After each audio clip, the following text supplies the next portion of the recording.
کیونکہ اسلامی حکومتیں جو زیادہ چلی ہیں وہ فقہ حنفی پہ چلی ہیں. بنو عباس کے اکثر قاضی حنفی تھے, بنو امیہ کے اکثر قاضی فقہ حنفی کو فالو کرتے تھے. بلکہ اس امت میں فقہ حنفی کو یہ اعزاز ملا ہے کہ اسلامی دنیا کے جو سب سے بڑے جج تھے نا, جن کو سب سے بڑے جج ہونے کا اعزاز حاصل ہے, وہ امام ابو یوسف تھے.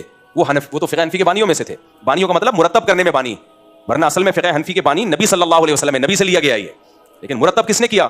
چاروں ائمہ نے. اور بھی ائمہ تھے, مجتہدین تھے, لیکن ان کا فقہ اتنا مدلل اور جاندار نہیں تھا, وہ امت میں پنپ نہیں پایا, چل نہیں پایا. 2-4 صدیوں تک چلا, پھر امت نے اس کو چھوڑ دیا. کوئی سقم ہوگا اس کے اندر, یا اس میں کوئی وجہ ہوگی نا, تو امت پھر ان 4 فقہ پہ جمع ہو گئی. پھر امت کے علماء صلح نے فتویٰ دیا بڑی تعداد میں کہ بھائی اب یہ قرآن و حدیث میں ریسرچ کا کام از کمپلیٹڈ. یہ کیا ہو گیا ہے؟ کمپلیٹ ہو گیا. تو اب 4 فقہ بن گئے ہیں, چاروں میں سے کسی ایک کو پراپر وے میں فالو کر لو. نئے سرے سے کسی مجتہد کو مارکیٹ میں آنے کی ضرورت نہیں ہے. لیکن اہل حدیثوں کو یہ بات سمجھ میں نہیں آئی. انہوں نے کہا ہم نہیں مانتے.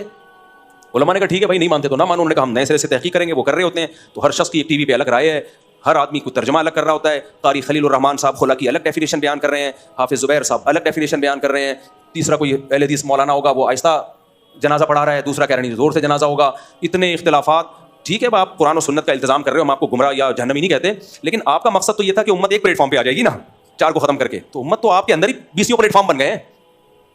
آپ کے اپنے اندر اتنے اختلافات پیدا ہو گئے. عوام کیا پھر ایسے مذہب کو فالو پریکٹیکلی ممکن نہیں ہے بھائی. اس سے دین بیزاری پیدا ہوگی. اس سے کیا پیدا ہوگا؟ اب فقہ حنفی ترکی میں بھی ہے, شام میں بھی ہے, آذربائیجان میں بھی ہے, اور ازبکستان میں بھی ہے. میں تو گیا ہوں, افغانستان پورا ایسے کٹر حنفی ہے نا, پٹھان تو وہ تو ایکسٹریم لیول پہ حنفی ہیں. وہ جب سے کیونکہ اسلام آیا افغانستان یا پشاور میں, اس وقت سے وہ حنفی ہیں. انہوں نے تو ایسا پکڑا ہے اس کو. اب ایک صاحب کہنے لگے کہ پشاور میں ہمارا مسلک تیزی سے پھیل رہا ہے.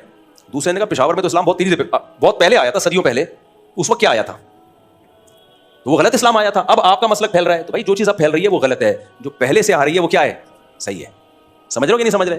تو اس لیے ہم تو اسی صدیوں سے اسی اسلام کو فالو کرتے آ رہے ہیں جو امام محمد نے 6 کتابوں میں, پھر ان کتابوں پہ آگے کتابیں لکھی گئی ہے, قدوری ہے, ہدایہ ہے.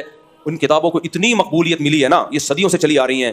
حتیٰ کہ غیر مسلم جب اسلامی احکام پڑھتے تھے تو وہ بھی ہدایہ پڑھتے تھے. آکسفورڈ یونیورسٹی میں صدیوں تک مسلمانوں کی فقہ کی کتاب ہدایہ پڑھائی جاتی رہی ہے. تو اس لیے ہندوستان میں بھائی فرقہ پرست ہم لوگ نہیں ہیں. ہماری کوئی مسجد نہیں دکھائی جا سکتی کہ ہندوستان میں یہ ان لوگوں کی پہلی مسجد ہے. اہل حدیثوں کی بھی پہلی مسجد دکھائی جا سکتی ہے, اور دیگر فرقوں کی بھی پہلی مسجد دکھائی جا سکتی ہے. ہماری کوئی پہلی مسجد نہیں دکھا سکتا, کیونکہ ہم تو صدیوں, جب اسلام آیا تو ہمارے تو اسی وقت سے آئے ہیں. سمجھتے ہو کہ نہیں سمجھتے؟ تو اس لیے فرقہ واریت کا منجا نہیں ہے.